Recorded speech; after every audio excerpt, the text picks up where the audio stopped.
Lakshmi Prasanna, Assistant Professor, Department of ECE, Institute of Aeronautical Engineering. In this session, we will discuss about the definition and terminology related to Module 2. So here the Module 2 is operation of 8086 microprocessor and interrupts. So here, before going to the definition and terminology, first we will see what are all the topics we have covered in this Module 2. So here the Module 2 deals with operation of 8086 microprocessor and interrupts.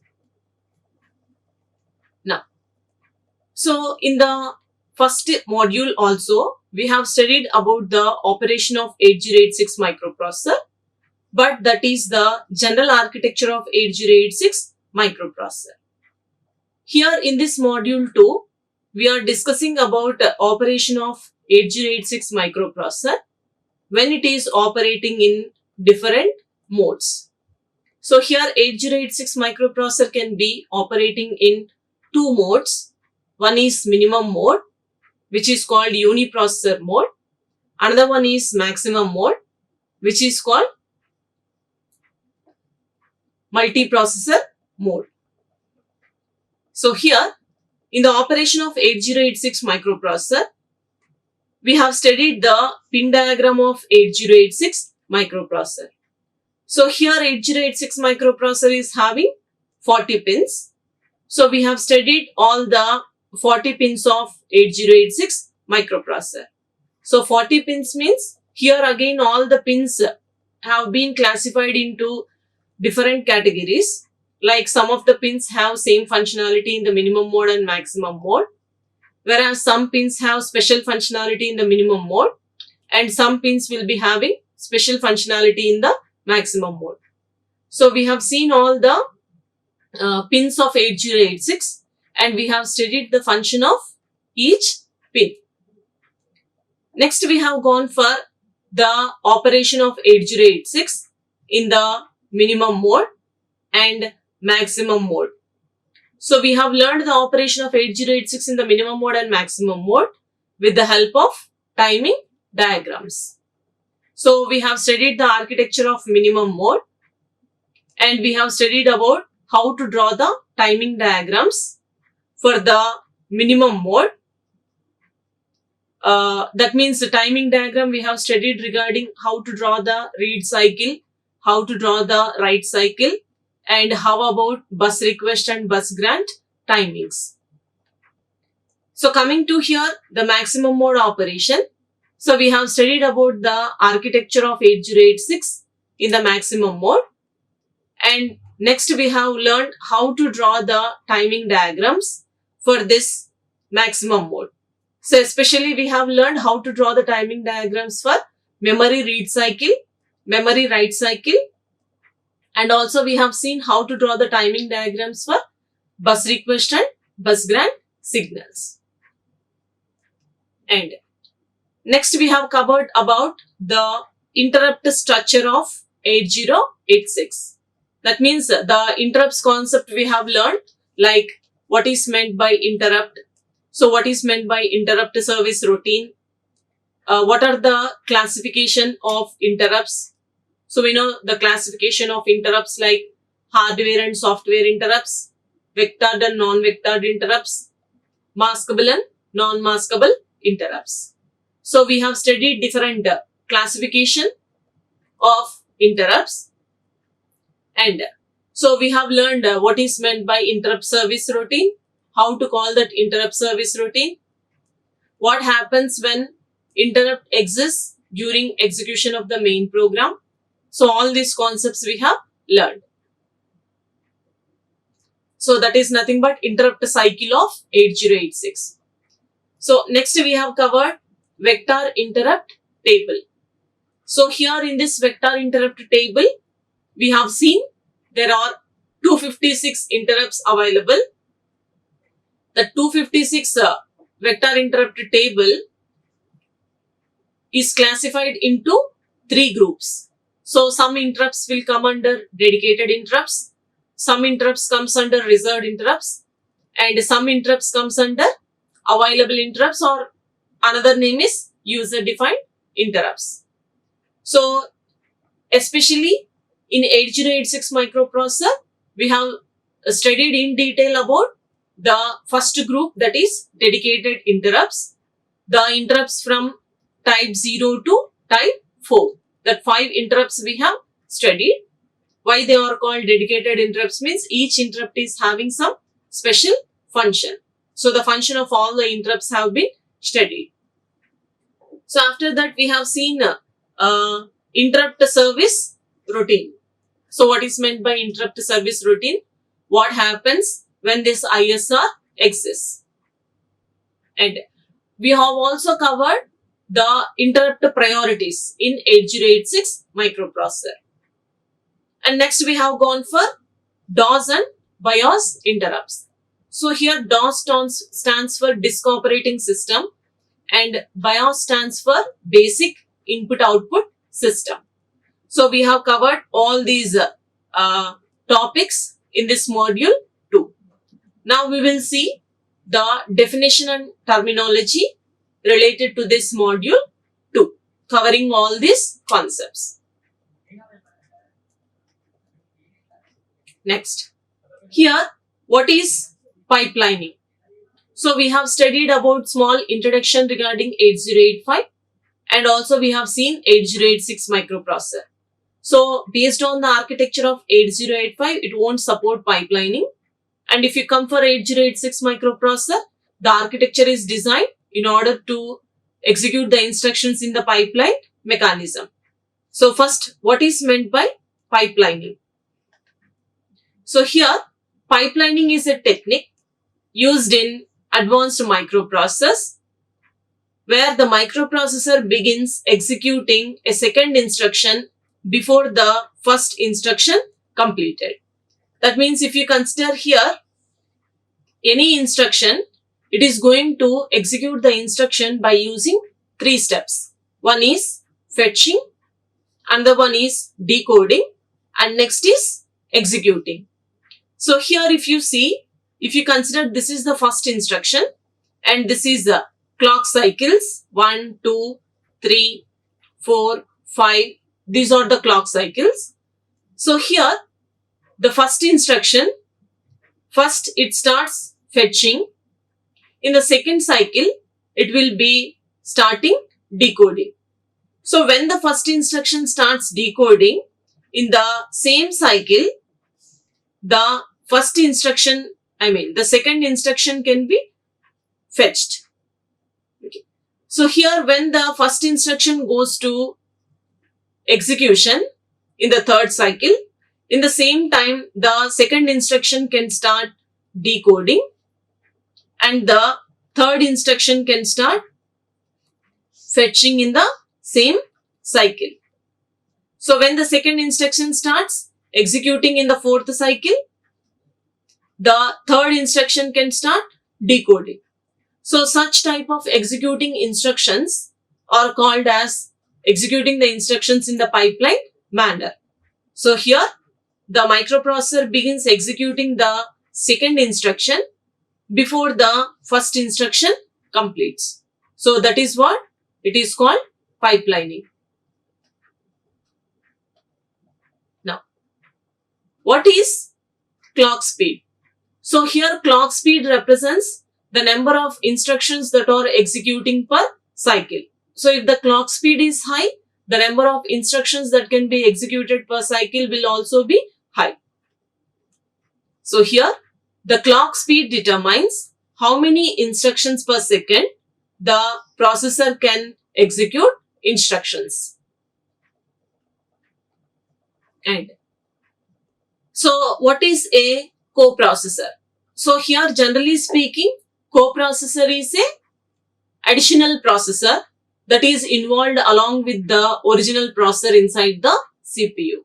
So this coprocessor is used to perform some extended arithmetic and logical operations in order to increase the speed of operation. So here coprocessor is a specially designed microprocessor which can handle its particular function many times faster than the ordinary microprocessor. So generally for general purpose microprocessors, we will not have coprocessor. But whereas if you go for advanced microprocessors like 80286, okay, 80386, 80486, all these are the advanced microprocessors that will be having some coprocessor along with them inside the CPU. So they will be functioning many times faster than the ordinary microprocessors like 8086, because inside you can have a coprocessor available. And next, what is an ISR? So here the full form of ISR is interrupt service routine. Okay, so this interrupt service routine is a small program that will be executed when interrupt arises. Now, so ISR stands for interrupt service routine. It is a short program to instruct the microprocessor on how to handle the interrupt. So generally when this ISR is executed, that means when interrupt occurs, the microprocessor will be executing the main program. Okay, so in between when interrupt occurs, the control, first it executes the main program. If any interrupt occurs, the control will directly branch to the ISR. So here ISR is interrupt service routine. It is a small program which will perform a specific task. It also consists of some instructions required to perform that task. After executing ISR, the last instruction of the ISR should be IARE compulsory. When this IARE instruction is executed, again the control will come to the main program and it executes the remaining lines in the main program. Okay, so that is what here ISR. So it is a short program to instruct the microprocessor on how to handle the interrupt.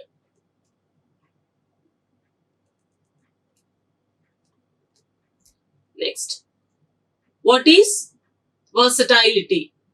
Okay, so versatility means that is one of the feature the microprocessor will have. If any microprocessor have that versatility feature, it is reconfigurable.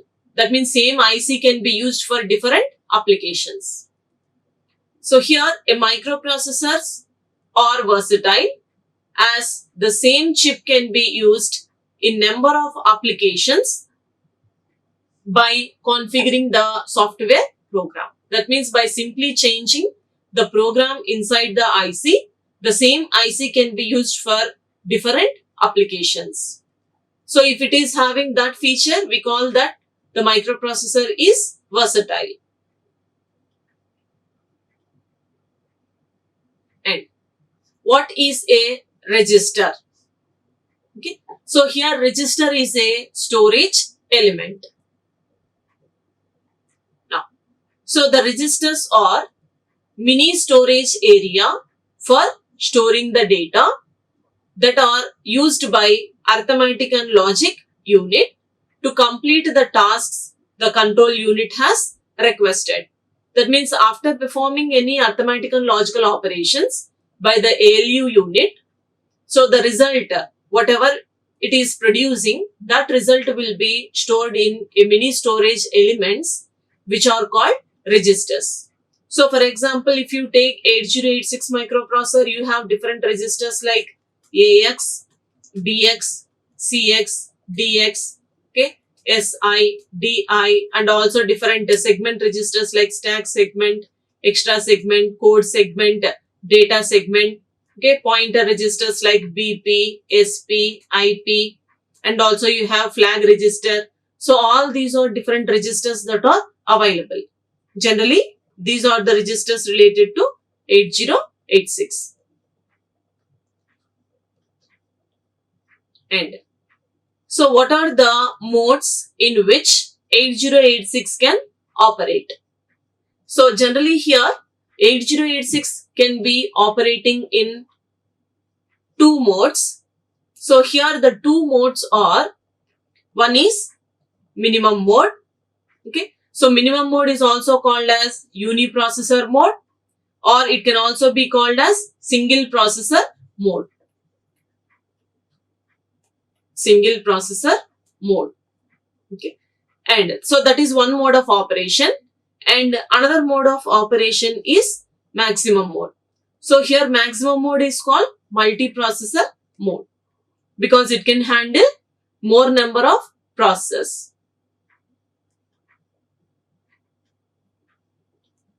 Next, so what are the hardware interrupts of 8086 microprocessor?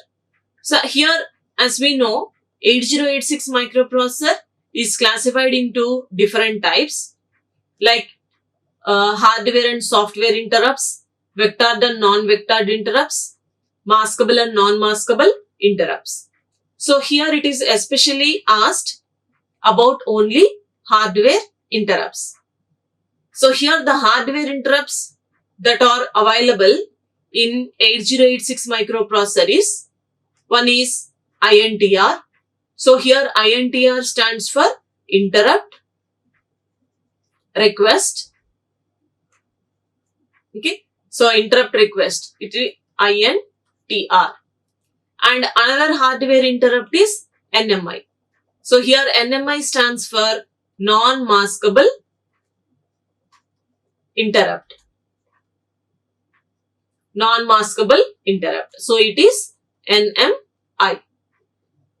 So here when the interrupt is coming through INTR signal, that interrupt will be accepted by 8086 only if IF flag bit is set. If any interrupt is coming through NMI signal, no need to see for the interrupt flag set or reset. Okay, so IF flag is not compulsory. So it operates irrespective of the interrupt flag. So the two hardware interrupts are INTR and NMI. And so this INTR is called maskable interrupts. So maskable interrupts means the interrupts that can be disabled. And so NMI is non-maskable interrupts. So non-maskable interrupt means the interrupt that cannot be disabled. And so what is machine instruction? So machine instruction is a binary code for processing by hardware. And next one is, what is mission cycle? So here mission cycle means in order to execute one instruction, how many clock cycles are required? It says the mission cycle. So mission cycle consists of the steps that a computer's processor execute whenever it receives a machine language instruction. So generally, if you consider here 8086 microprocessor, okay, so in order to execute one instruction, that is one instruction cycle consists of 4 clock cycles. So that 4 clock cycles are here T1, 4 clock cycles are T1, T2, T3 and T4. So for example, if any wait states are required, they can be inserted. The wait states can be inserted. How many wait states you want? The wait state can be inserted in the clock cycle, but that wait state should be inserted before T4 only. Okay. Now, so here the cycle consists of 3 standard steps. The 3 standard steps are here: fetching, decoding and executing. And next, So which interrupt has the highest priority? So generally here, this highest priority may be different. Interrupt highest priority may be different based on the type of microprocessor. So here we have studied about 8085 and also we have studied about 8086 microprocessor. If we come to 8085 microprocessor, totally there are 5 interrupts. But if we come for 8086, the different interrupts here, 2 interrupts are available. So based on the type of microprocessor, the priority of the interrupts differs. So here which interrupt has the highest priority? So if we consider here for 8085 microprocessor, you have 5 interrupts. Among that 5 interrupts, this trap interrupt has the highest priority. So we have RST also. RST, 4 RST interrupts are there. Among that, this trap signal will be having the highest priority. Whereas if you come for the priorities of 8086 microprocessor, the highest priority will be for divide error, INTN, INTO. So all these interrupts will be having the highest priority. Okay. And define interrupt. So here what is meant by interrupt? Interrupt is an external event that requests the microprocessor its service. Now, so an interrupt is a signal sent to a microprocessor that interrupts the current process. It may be generated by hardware device or software program. So the interrupt may be generated due to hardware device, means it is nothing but some external devices like pen drive, keyboard, mouse. So all these are the external devices that will generate hardware interrupts, and the interrupts may also generate due to software, means some special instructions that we are using in the program. So for example, INTN. So here where N represents type number, N represents type number. So this type number may be varying from 0 to 255. So these instructions, if we use in the program, when they are executed, software interrupts will be generated. And so what is assembly condition codes? Now, so assembly condition codes are the list of possible conditions that can be tested during conditional instructions. So here we have different jump instructions, conditional jump instructions and unconditional jump instructions. So here some of the typical conditional instructions include conditional branch instructions and conditional jump instructions and conditional subroutine calls. So all these conditional instructions comes under assembly condition codes. And what are maskable and non-maskable interrupts? So here generally if you go for the pin diagram of 8086 microprocessor, there are 2 pins. One is NMI pin and another one is INTR pin. Okay. So here these are the 2 interrupt signals, interrupt pins that are available in the pin diagram of 8086 microprocessor. So here maskable interrupts means the interrupts that can be disabled. That means the interrupts, if any interrupt comes through this INTR signal, they are called maskable interrupts because those are the interrupts that can be disabled. But here non-maskable interrupts means the interrupts that cannot be disabled are called non-maskable interrupts. That means if any interrupt is coming through this NMI signal, those interrupts are called as non-maskable interrupts. Now, so an interrupt that can be disabled by writing some instructions is known as maskable interrupts. And next one is the interrupt that cannot be disabled is called as non-maskable interrupts. So interrupts that cannot be disabled means any signal coming through, any interrupt coming through the signal NMI, those are called as non-maskable interrupts. Those interrupts cannot be disabled. Next. So what is assembly numbers? So here, generally arithmetic instructions operate on binary data. So here the binary data will be represented with the form of zeros and ones. So when the numbers are displayed on the screen or entered from the keyboard, generally they will be in the form of ASCII format. That is American Standard Code for International Interchange. So it will be in that form. Next. So what is IRQ? So if you refer the pin diagram of 8086 microprocessor, directly we cannot give the interrupts for 8086 microprocessor. That is why in order to give the interrupts for 8086 either to INTR or NMI, we are going to use 8259 IC, which is called Programmable Interrupt Controller. So this is an IC which is having 8 interrupt request signals. Okay. So IRQ stands for interrupt request.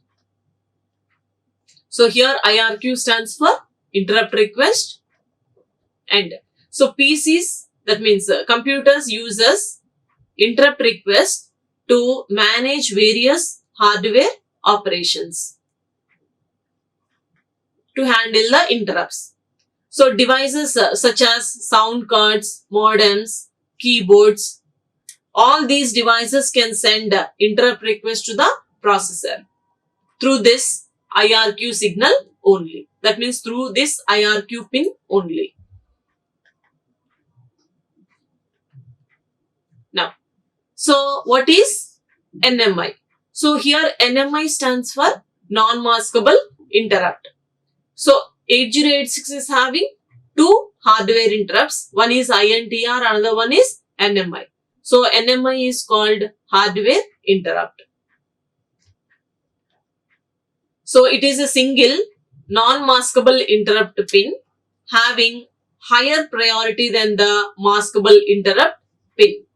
And it is also called as type 2 interrupt. So here type 2 interrupt means generally you have 256 interrupts in the interrupt vector table. So 256 interrupts means that is from type 0 to type 255. So here similarly like type 0 we will have type 2 interrupt. This is the range. This type 2 interrupt is called as NMI interrupt. So totally 2 interrupt pins are there. One is NMI and another one is INTR. Out of these 2 pins, this NMI signal will be having the highest priority. And list out all the dedicated interrupts and write their function. So here we have studied about IVT, that is interrupt vector table. It is having 256 interrupts. The 256 interrupts are classified into 3 groups: dedicated interrupts, reserved interrupts, and user defined interrupts, which are also called as available interrupts. So here we have to list only about dedicated interrupts. So dedicated interrupts will be from type 0 to type 4. Now, so here they are asking about the function of all the dedicated interrupts. So the function of the dedicated interrupt 0 is called divide error. That means it is going to represent if there is any operation or error during division operation. Now, another dedicated interrupt is type 1. So this interrupt represents single step execution. So the single step execution generally it will be used during debugging of the program. And next dedicated interrupt is type 2. So type 2 interrupt is also called as non-maskable interrupt. And next dedicated interrupt is type 3. So type 3 represents breakpoint interrupt. That is, it represents the end of the program. When it is executed, the processor stops executing the remaining lines after this instruction. And the last dedicated interrupt is type 4 interrupt, which represents overflow interrupt. So all these are the 5 dedicated interrupts that are available in 8086 microprocessor. So each interrupt is having its own function, dedicated function. That is why these interrupts comes under dedicated interrupts. And next is what are reserved interrupts. That is after type 4. That is from type 5 to the top remaining interrupts to some extent. Those interrupts comes under reserved interrupts classification because those interrupts are reserved for advanced microprocessors. So here in the interrupt vector table from type 5 to type 31, these interrupts comes under reserved interrupts because they are reserved for the advanced microprocessors.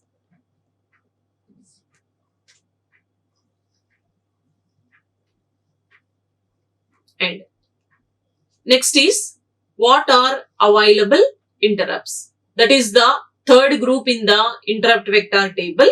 So available interrupts can also be called as user defined interrupts. That means in the interrupt vector table from type 32 to type 255, these interrupts comes under available interrupts. Okay, because they are available for hardware and software interrupts. So that is why they are also called as available interrupts. And next, what is assembly recursion? So here recursion represents repetition. Okay, so repeating the same instructions number of times. Now, so a recursive procedure, that means program, it is a program that calls itself number of times. So there are two kinds of recursions. One is direct recursion, another one is indirect recursion. So coming to the first recursion technique, the direct recursion means the procedure will be calling by itself, whereas the second assembly recursion is indirect. So in the indirect recursion, the first procedure calls a second procedure, which in turn calls the first procedure. So that is why it is called as indirect recursion. And next one is define cross compiler. So here a program which compile one machine and execute on another machine is called as cross compiler.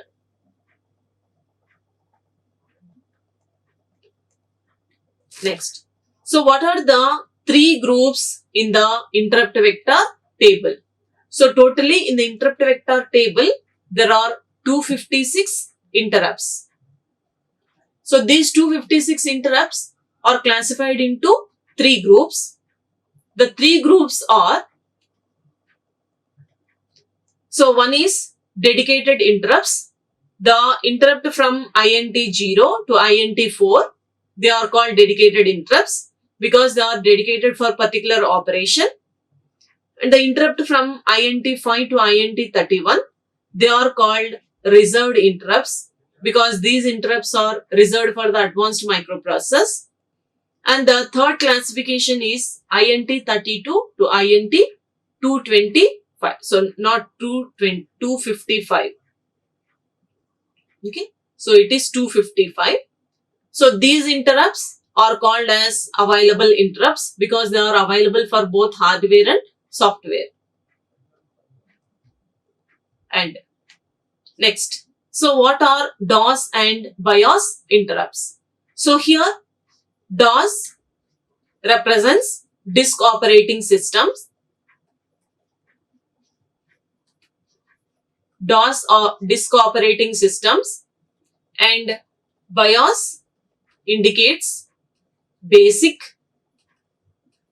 input output system. So here these DOS and BIOS interrupts are the interrupts that are used to perform some specialized operations. So here DOS and BIOS interrupts are used to perform some very useful special function. So what are here the special functions means, such as displaying data to the monitor, reading data from the keyboard. So all these are the special operations that can be processed by using this DOS and BIOS interrupts. And they are used by identifying the interrupt operation type, which is the value stored in a register AH, and providing whatever the extra information that the specific operation requires. So if you want to perform any specialized operation, to perform that specialized operation, you have to load proper value into AH register in the assembly level language programming. So based on the value of AH, the function will be differing. And so what is the function of INT21H? So here this INT21H, these are some specialized interrupts. So the function of this INT21H, this interrupts comes under DOS interrupt. The function of this INT21H is to input information from the keyboard and display it on the screen. So totally, if you write this INT21H instruction, this operation will be performed. And so what is the function of INT10H? So similarly, this is also comes under BIOS interrupt. So the function of this INT10H is it manipulation of screen text or graphics. Okay, so if you write INT10H instruction in the program, it performs manipulation of screen text or graphics. And also it performs changing the color of the characters or background, and it also do clearing the screen, and it also performs changing the location of cursor will be done. So all these are the special operations that will be performed when this INT10H instruction is executed. And so what is assembly language programming? So this assembly language programming, it is a low level language programming written for a computer or other programmable device specific to a particular computer architecture. So before writing the assembly level language programming, the programmer should have idea about the architecture of a processor. Now, so assembly language is converted into executable system code through a utility application called as assembler. So it is going to convert the assembly level language program into executable machine code. So in order to perform this operation, we have different assemblers like NASM and MASM. Next, so what are the advantages of assembly language programming? So the main advantage is it is very easily understandable by the user. So it requires less memory and execution time. And another advantage is it allows hardware specific complex jobs in easier way. So it is useful and suitable for time critical jobs. And it is most suitable for writing interrupt provider routines and different memory resident programs. So these are the advantages of assembly level language program. So what are the features of a processor? So generally, if you prefer any processor, what are different features we have to consider to select a processor? So first we have to see the internal hardware of a processor, what it consists of. Next, external memory, and we should see the registers, number of registers and their sizes, and we should see the control unit and also ALU. So here ALU means arithmetic and logic unit. And so registers are the processor components that hold information and address. So all these are the special features you have to see while selecting a processor. So to execute the program, the system copies it from the external device into the internal memory, and the processor executes the program instructions. And so what is the functional unit in computer or processor storage do? So the functional unit of a computer storage is a bit. That bit can be either 1 or 0. If the bit is 1, it indicates on. If the bit is 0, it indicates off. And so according to the rule of parity, the number of bits that can be either 1, it represents on. In each byte should always be odd. So if there are even number of bits, it represents error. So the parity bit is used to make the number of bits in a byte odd. If the parity is even, the system is going to assume that there had been a parity error. So that is why the parity should not be even. If it is even, it represents that there is a error. So which might have been caused due to hardware fault or due to some electrical disturbances, that error may arise. And so convert this FAD8 into binary. So this FAD8 is a hexadecimal number. So generally you know the hexadecimal numbers will be existing from 0 to 9. We will not have 10 and all. Instead of that, we will have here A to F. So here the binary value of this F is 1111, and the binary value of this A, that is 10, is 1010. The binary value of D is 1101, and the binary value of this 8 is 1000. So here B represents that it is a binary representation. Next, so what is the function of INT11H? So here this INT11H, it is one of the interrupt that comes under reserved interrupts. So this INT11H is a BIOS interrupt. And so when this INT11H is used, the function that will perform is, it determines the type of equipment that is installed in the system. Next, so what is non-maskable interrupt? So non-maskable interrupt means any interrupt coming through NMI pin of 8086, or if any interrupt is the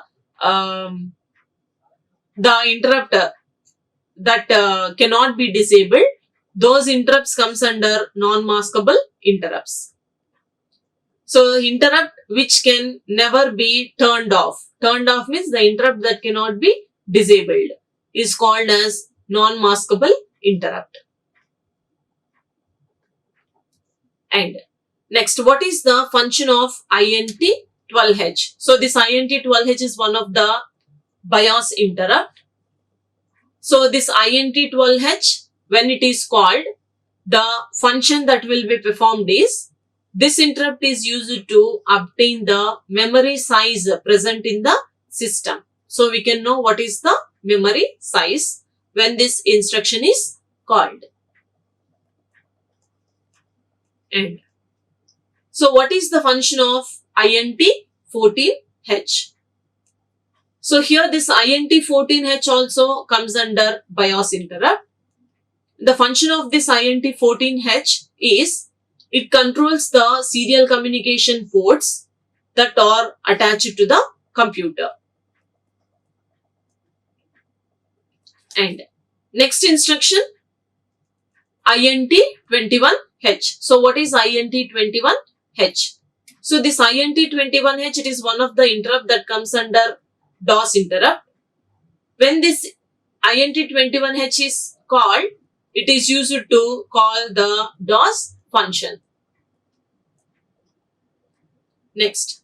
So what is the function of INT15H? So all these are the questions related to DOS and BIOS interrupts concept. So what is the function of this INT15H? So here INT15H comes under BIOS interrupt. When this INT15H is called, this is the interrupt that controls various I/O devices interfaced with a computer. And here, what is base register? So generally we have seen the register organization in 8086, general purpose registers AX, BX, CX, DX. So in that, BX register is called as base register. Now, so BX is known as base register as it may be used in index addressing. That means by using this BX register, we can also handle the offset address.